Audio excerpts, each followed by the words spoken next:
talaga ang mga pagkain natin ngayon is kung fruits man, GMO, genetically modified.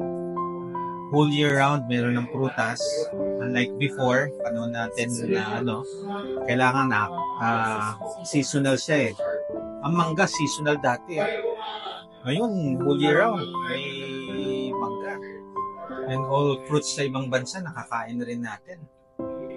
Much sweeter siya compared to previous. Kaya, ang thinking natin, all of them, all fruits are very healthy. Pero pagka ginawa niyo siyang umaga, tanghali, gabi, puro prutas, sugar, fructose. Meron tayong tinatawag na strict low carb, moderate low carb, and liberal.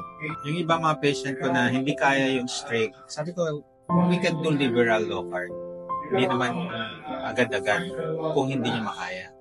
So, ang liberal low carb is 2 cups of rice a day. Ang moderate low carb is 1 cup of rice a day.